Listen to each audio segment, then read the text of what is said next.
देखो यार, हम बात करने वाला है हार्डनेस के ऊपर। ठीक है, मतलब हार्डनेस के ऊपर बात करेंगे, फिर ईडीटी मेथड ये क्या होता है, इन सब के बारे में बात करने वाला है।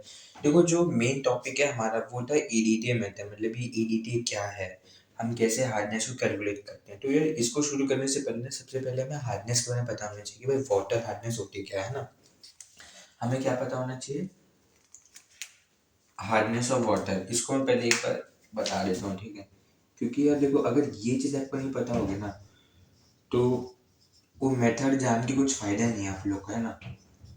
हार्डनेस ऑफ वाटर, और ये ना तुम्हारे, आप कह सकते हो, दो टाइप्स की होती हैं जिनको आपको इसके बारे में भी जानना होगा। इसमें से एक आता है तुम्हारा टेम्पररी हार्डनेस, ठीक है, टेम्पररी हार्डनेस, और एक होता है तुम्हारा परमानेंट हार्डनेस। तो अगर इसके बारे में आपको पता है कि भाई ये वाटर की हार्डनेस क्या होती है, ये टेम्परेरी परमानेंट, तो मेरे हिसाब से वीडियो को इतने बात को स्किप कर सकते हो। आप ये द्वितीय वाले सेक्शन में चलो, नहीं पता है तो एंजॉय करो। देखो, पहली बात वाटर की हार्डनेस क्या होती है, एकदम शॉर्ट में बता रहा हूँ। मैं जानता हूँ आप लोगों को पता होगा, फिर भी देखो, अगर वाटर में कि वाटर की जो हार्डनेस होती है वो किस वजह से होती है। देखो, उसमें जो मल्टीवैलेंट कैटायंस प्रेजेंट होते हैं, लाइक कैल्शियम के कैटायंस या मैग्नीशियम के कैटायंस, इस वजह से हम बोलते हैं कि भाई वाटर में हार्डनेस प्रेजेंट है। लेकिन टेम्पररी हार्डनेस किस वजह से होती है, परमानेंट हार्डनेस किस वजह से होती है। जो टेम्पररी हार्डनेस होती है वो प्रेजेंट होती है बाइकार्बोनेट्स की वजह से। मतलब देखो, दोनों, ये देखो, पहली बात वाटर के हार्डनेस किस वजह से होती है, मैं आपको एक चीज दिखा देता हूँ।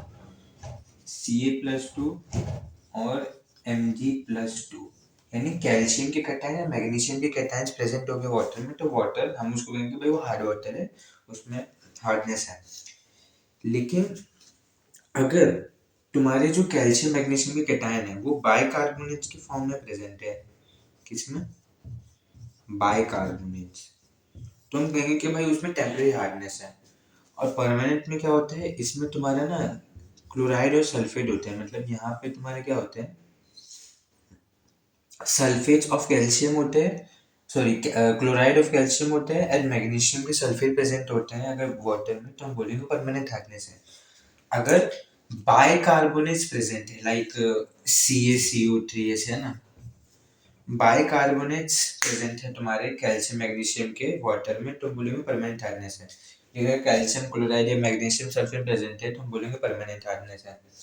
अब मेन चीज क्या है कि हम इसको टेम्परेरी क्यों बोले, इसको परमानेंट क्यों बोले, नाम समझ में टेम्परेरी, हाँ, क्योंकि अगर वाटर में टेम्परेरी हार्डनेस है तो अगर आप पानी को बॉईल करोगे, वाटर को बॉईल करोगे ना, तो टेम्परेरी हार्डनेस इजीली रिमूव हो जाती है। लेकिन परमानेंट हार्डनेस क्या है, आप ऐसे बॉईल करने से रिमूव नहीं होता, उसके लिए ना आपको एक केमिकल ट्रीटमेंट यूज करना पड़ता है, जो हम आगे कभी किसी वीडियो में देखेंगे।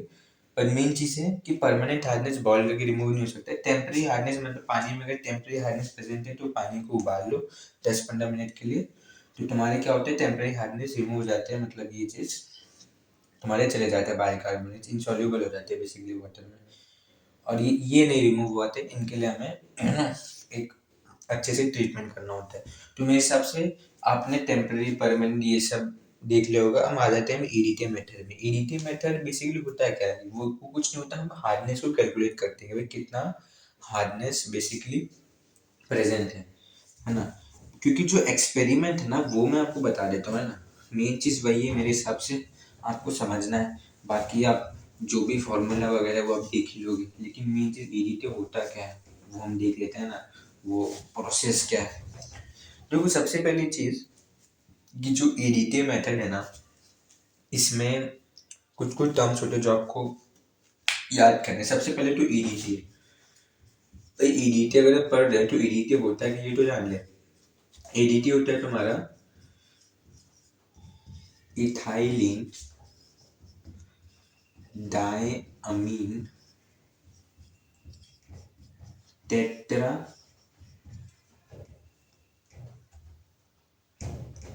तुम्हारा हो जाएगा टेट्रा एसिटिक एसिड, समझ रहे हो। Ethylene diamine tetra acetic acid, ये ईडीटी का फुल फॉर्म होता है। अगर मैं इसके स्ट्रक्चर की बात करूं तो बेसिकली इसमें ऐसे होता है, देखो,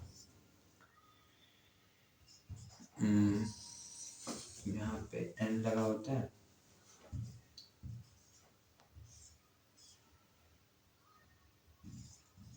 या तुम लोग ये स्केलेटन स्ट्रक्चर समझ सकते हो ना, और यहाँ पे ब्रेक होता है। जी वगैरह में तो तुम लोगों ने पढ़ा होगा ये सब, है ना। CW माइनस, यहाँ पे बेसिकली कार्बन प्रेजेंट है, ठीक है। तो ये तुम्हारा होता है structure ethylene diamine attached acetic acid का, मतलब EDT का स्ट्रक्चर होता है। ये देखो, ये जो जो चीज़ें मैंने स्केलेटन स्ट्रक्चर जो जनरली आप देखोगे तो जेई वगैरह में जो होता है बार बार कौन कार्बन बनाएगा, आप समझ जाना है ना। ये स्ट्रक्चर है और ये EDT है। अब इसका काम क्या है, ये बेसिकली इसके हेल्प से ना हम मतलब वाटर में कितनी हार्डनेस प्रेजेंट है वो हम कैलकुलेट करेंगे। तो ये तो EDT के बारे में समझ गए, इसका स्ट्रक्चर देख लोगे, कभी क्वेश्चन आ गया कि भाई EDT है क्या है तो आप बता देना ये है और ये इसका स्ट्रक्चर है ना। अभी हम आगे देखते हैं कि आगे कुछ कुछ चीज़ें यूज होती है टर्म, उसको मैं पहले डिफाइन कर दे रहा हूँ जिससे ना आपको प्रोसेस जब मैं समझाऊंगा ना तो आपको उसमें दिक्कत नहीं होगी। फिर सेकेंड चीज़ आता है EBT करके। EBT, अब ये EBT क्या चीज़ है ना, EBT जिस इसका जो फुल फॉर्म होता है वो मैं बता देता हूँ। इसका फुल फॉर्म होता है इरियोक्रोम ब्लैक टी। क्या होता है, इरियोक्रोम ब्लैक टी, है ना। ये बेसिकली एक इंडिकेटर होता है। ये क्या होता है, इंडिकेटर होता है। ये हमें बताता है कि वाटर में हार्डनेस है कि नहीं। मतलब देखो, ईडीटी क्या कर रहा था, ईडीटी की वजह से हम हार्डनेस कितनी है वो कैलकुलेट कर रहे थे। अब ईबीटी क्या करता है, ईबीटी बताता है कि वाटर में हार्डनेस है कि नहीं। समझ रहे हो, ईडीटी और ईबीटी का यूज क्या है वो आप समझ जाओ। समझ रहे हो, ईडीटी की मदद से हम वाटर में कितनी हार्डनेस है वो कैलकुलेट कर रहे हैं, और ईबीटी की मदद से वाटर में हार्डनेस प्रेजेंट है कि नहीं वो हम कैलकुलेट करते हैं। मतलब वो हम पता करते हैं बेसिकली ईबीटी वजह, इसलिए उसको इंडिकेटर बोलते हैं। अब मान लो आप एक्सपेरिमेंट कर रहे हो किसी वाटर में, अगर उसमें हार्डनेस है ही नहीं तो आप एक्सपेरिमेंट करके मतलब एक्सपेरिमेंट करके क्या फायदा। आप क्या कर कौन सी हार्डनेस कैलकुलेट करोगे अगर वाटर में हार्डनेस ही प्रेजेंट नहीं है। तो सबसे पहले हम क्या करते हैं ना, पानी में ईबीटी डालते हैं, मतलब इंडिकेटर। अगर हाँ वाटर में हार्डनेस प्रेजेंट है तो इंडिकेटर की मदद से हमें पता चल जाएगा, और फिर बाद में हम ईडीटी मेथड से कितनी हार्डनेस प्रेजेंट है वो हम कैलकुलेट करते हैं। तो ये मैं आपको काम बता दिया, इसका फुल फॉर्म क्या होता है ईबीटी का, इरेगुलर ब्लैक टी। और ये इंडिकेटर के लिए मतलब किस लिए होता है, इंडिकेटर इंडिकेट करने के लिए कि वाटर में हार्डनेस प्रेजेंट है कि नहीं। अब ये हो गया ईबीटी। फिर एक और चीज़ आपकी यूज होती है एक्सपेरिमेंट में, वो होती है बफर सॉल्यूशन। ये क्या चीज़ होता है, देखो कुछ कोई रॉकेट साइंस नहीं है। बफर बफर सोच रहे हो, एक बफर तो हमारी वीडियो में भी होता है ना। अब देखो बफर सॉल्यूशन बेसिकली कुछ नहीं होता है, ये एमोनिया का होता है। समझ रहे हो, इसको हम एमोनिया बफर सॉल्यूशन वैसे कहते हैं ना। एमोनिया का होता है, एमोनिया बफर सॉल्यूशन ये हम डालते हैं। बेसिकली इसका काम क्या होता है, सॉल्यूशन को बेसिक रखना। सॉल्यूशन को क्या रखना, बेसिक रखना। सॉल्यूशन को बेसिक रखता है बेसिकली, बफर सॉल्यूशन क्या रहता है, सॉल्यूशन को बेसिक रखता है, बेसिक टू बेसिक बनाता है जो भी। कई कई किताबों में भी लिखा गया है कि buffer solution is use to maintain pH 9 to 10। ये बता देता हूँ, कुछ कुछ किताब में ऐसे भी लिखा गया है कि बफर सॉल्यूशन का जो यूज होता है वो यूज होता है मेंटेन पीएच 9 से 10। अब देखो पीएच 9 से 10 का मतलब क्या, बेसिकली बेसिक कैरेक्टर है ना। यहाँ पे बेसिक बेसिक ही तुम मेंशन कर रहे हो। मतलब देखो मैं मोटा मोटा काम बताऊँ, देखो काम क्या होता है बफर सॉल्यूशन का, कि सॉल्यूशन को बेसिक रखना है। आप ये भी कैरेक्टर जो किताब में लिखा है पीएच 9 to 10 मेंटेन करना, वही चीज़ होगी कि भाई बेसिक सिटी मेंटेन करना है ना। तो मेरे हिसाब से होता है, और ये अमोनिया का होता है, अमोनिया का बफर सॉल्यूशन होता है हमारा। मेरे हिसाब से आप समझ गए होंगे। अब हम बेसिकली प्रोसेस पे जाते हैं कि भाई क्या होता है ईडीटी का प्रोसेस, ठीक है। मेन चीज़ ये आपको जाननी होगी। अब हम देखते हैं, ठीक है। तो सबसे पहले हम क्या करते हैं, हम जो भी एक्सपेरिमेंट करने वाले हैं ना, देखो अब ये जो प्रोसेस है मैं समझाने वाला हूँ, अब यहाँ पे मेन काम नहीं आने वाला है, इसको अब ध्यान से सुनना। क्योंकि अब हमें बेसिकली कैलकुलेट करना है। ठीक, हम सबसे पहले एक SHW लेंगे, फिर एक SW लेंगे और SW। अब ये की चीज़ क्या क्या चीज़ें मैं बता देता हूँ। ठीक है,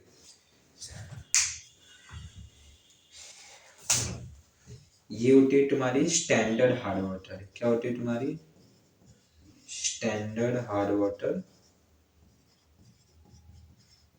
रुको यहाँ पे ना इसको बॉइल्ड लिखना था मेरे को,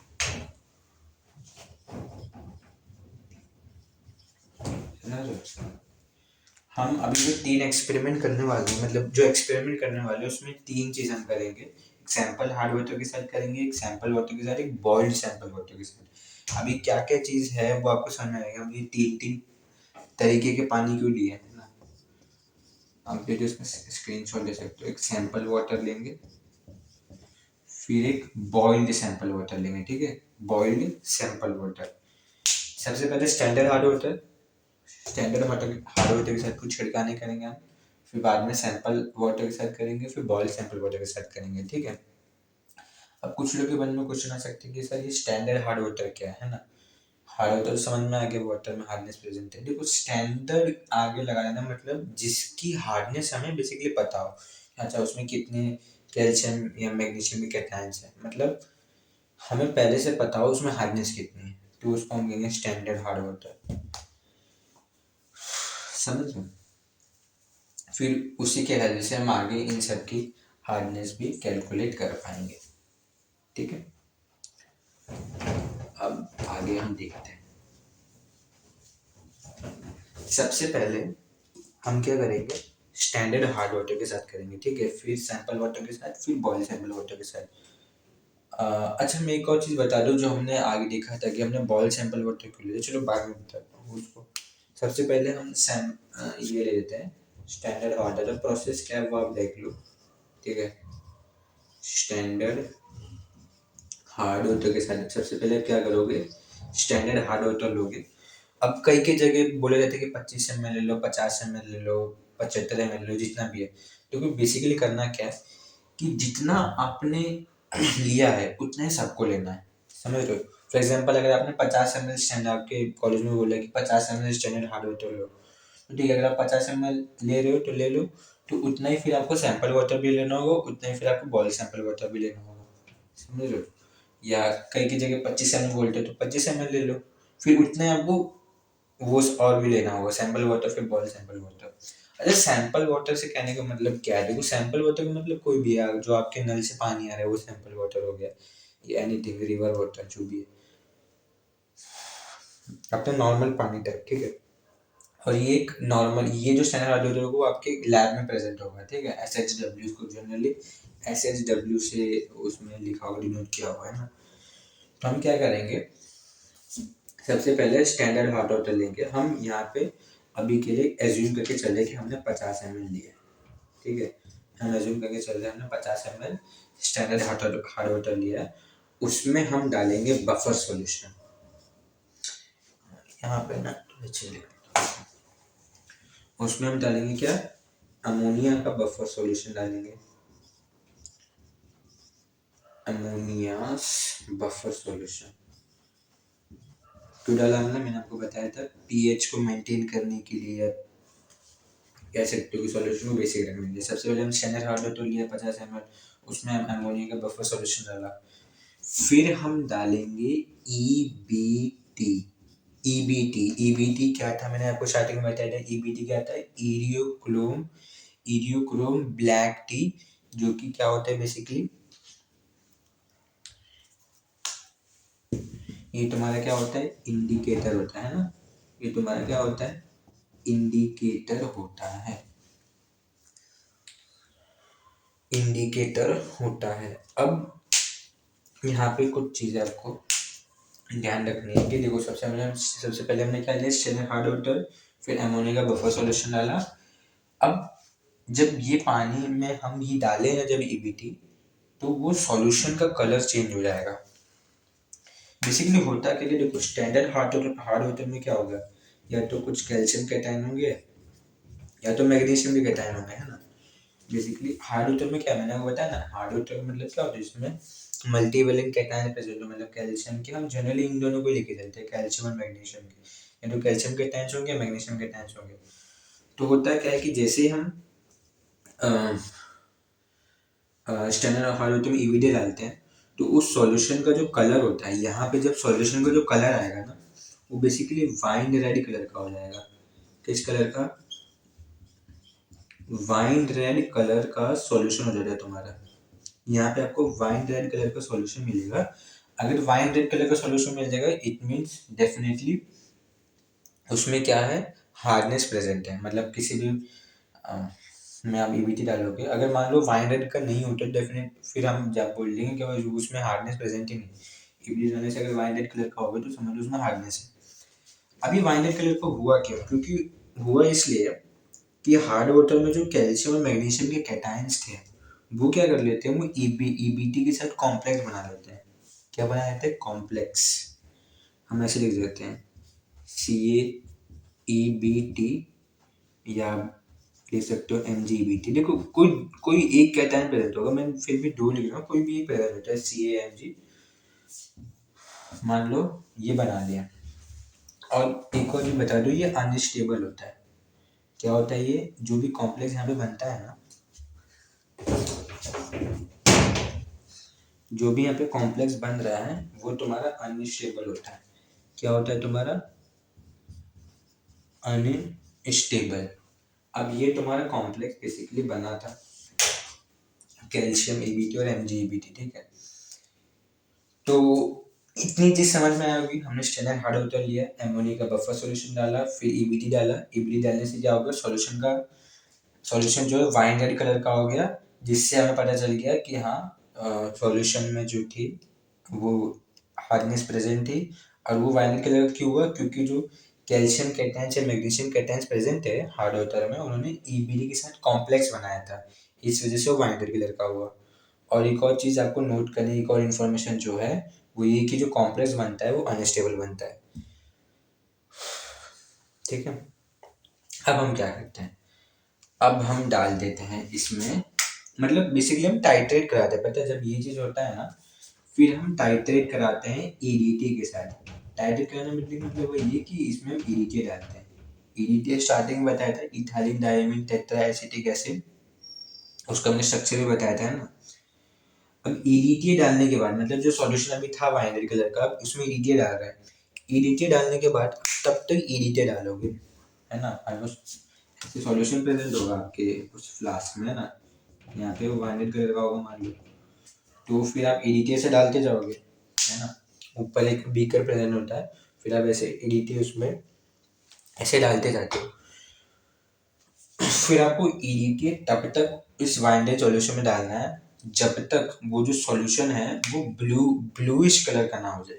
क्योंकि देखो मैं ब्लूइश क्यों बोल रहा हूँ, क्योंकि कुछ कुछ किताब में क्या बोलते हैं, स्टील ब्लू कलर का ना हो जाए। कुछ लोग किताब में या कुछ सर ऐसे कलर पढ़ाते हैं कि पीकॉक ब्लू का ना हो जाए। मतलब अलग अलग तरीके के ब्लू नाम दिए गए हैं। तो फिर भी मैं इसलिए आसान भाषा के लिए ब्लू कर दे रहा हूँ, ठीक है। कि जो वाइन रेड सॉल्यूशन था ईडीटी डालने के बाद क्या होगा, वो ब्लू कलर का हो जाएगा। अब ब्लू में पिकॉक ब्लू है कि स्टील ब्लू है कि कोई और ब्लू है, भाई वो आप देख लेना आपके कॉलेज में कौन सा ब्लू दिया गया है। मतलब बेसिकली आप समझ लो कि ब्लूइश कलर का हो जाता है सॉल्यूशन ईडीटी डालने के बाद। फिर जितना आपने ईडीटी डाला है ना, उतना आपको नोट कर लेना है कि कितने ml ईडीटी डालने के बाद जो बाइंडेड कलर का सॉल्यूशन था वो ब्लूइश कलर का हुआ। फॉर एग्जांपल हम यहाँ पे नोट कर लेते कि हमें V1 ml, हमें क्या मिला, V1 ml EDTA लगा है, V1 ml EDTA लगा है इस वाइनरेड सॉल्यूशन को ब्लू करने में। तो ये आप नोट इट डाउन करके रख लोगे। अब ये था फुल प्रोसेस, ठीक है, स्टैंडर्ड हार्ड वाटर के साथ। यही चीज़ आपको 2-3 बार कराया जाता है जिससे हमें V1 ml की कंकरेंट रीडिंग मिल जाए। बेसिकली कहने का मतलब ये है कि आपको एक V1 एक कांस्टेंट निकालना पड़ता है। फॉर एग्जांपल आपने पहली रीडिंग ली ये प्रोसेस करने के बाद, फिर दूसरी रीडिंग ली, तीसरी रीडिंग, तो इससे आपको एक V1 कांस्टेंट मिल जाता है। तो वही V1 आप फिर स्टैंडर्ड हार्ड वाटर के लिए फिक्स कर लेते हो। मेरे हिसाब से समझ में आ गया होगा कि आपने क्या क्या किया है। मैं एक फिर से रिवाइज करा दे रहा हूँ। आपने स्टैंडर्ड हार्ड वाटर लिया था, उसमें आपने अमोनिया का बफर सॉल्यूशन लगाया था। ये कितना डालना होता है ये आप देख लेना, मतलब ऐसे फिक्स तो नहीं होता, जितना भी डाल सकते हो आप लोग, 3 ड्रॉप 4 ड्रॉप, ऐसा नहीं कि है ना, इसको आप अपने हिसाब से देख लेना, 2-4 ड्रॉप जितना आपको डालना होता है वो आप डाल दे, है ना। ये चीज़ आपको करनी होती है ना। फिर आपने ABK डाला जिससे सॉल्यूशन वायलेट कलर का हो गया। फिर आपने क्या किया, ADK डाला, और यहाँ पे नोट करना होता है जिससे आपको ADK जितना आप डाल डाल रहे हो ना यहाँ से ABD मतलब उस सॉल्यूशन में, तो आपको देखना है कि आपने कितना ADK डाला है। तो जैसे वो ब्लूइश कलर का हो तो आपको नोट करना है कि हाँ ये V1 ml ADK डालने के बाद ये ब्लूइश कलर का होगा। तो मेरे हिसाब से ये स्टैंडर्ड हार्ड वाटर का आपने देख लिया होगा, तो ये इतना नोट कर लो। मैं एक चीज़ हम बताना भूल गया, देखो जो अपना EBT होता है, जिसे मैंने बताया ना, EBT के बाद जब EBT जब सॉल्यूशन होता है ना तो वो वाइन रेड कलर का हो जाता है।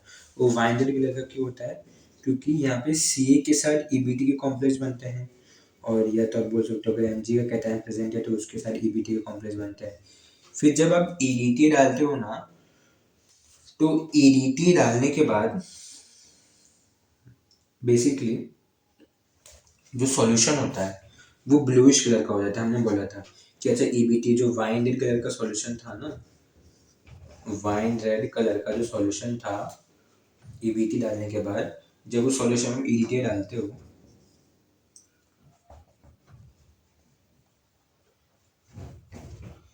EDTA डालते हो तो जो सॉल्यूशन होता है वो ब्लूइश कलर का होता है। ब्लूइश कलर का क्यों होता है, देखो जो ब्लूइश कलर होती है ना वो EBT की होती है बेसिकली।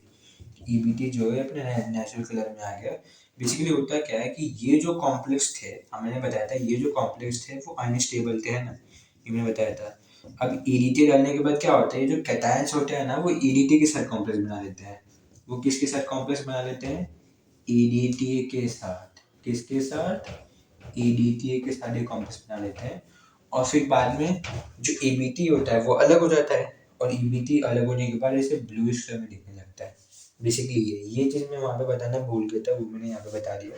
वैसे जो प्रोसेस आपको समझ में आ गया होगा, EBT था, EDTA, ठीक है, EBT वो वाइनस वाला सॉल्यूशन था। जब आपने EDTA डाला तो जो कॉम्प्लेक्स EBT के साथ बना था जो अनस्टेबल था वो EDTA के साथ बन जाता है वो, और ये स्टेबल होता है, बेसिकली ये कॉम्प्लेक्स स्टेबल होता है, और EBT अलग होकर ब्लूइश कलर का दिखने लगता है हमें, समझ रहे हो। और फिर हमें बेसिकली नोट करना होता है कि अच्छा कितने ml के बाद ये सॉल्यूशन ब्लूइश कलर का आ रहा है। तो जो स्टैंडर्ड हार्ड वाटर के साथ था हम उसको एज्यूम करके चला वो V1 ml था, ठीक है। अब हम आगे देखते हैं कि जो प्रोसेस हमने अभी समझा ना, वही जो प्रोसेस है वो हमें सेम रिपीट करना है सैंपल वाटर के साथ भी और अपना बॉइल्ड सैंपल वाटर के साथ भी। अब ये जैसे हम क्या कर रहे हैं वो बता देता हूँ, ठीक है। अपना SW यानी सैंपल वाटर,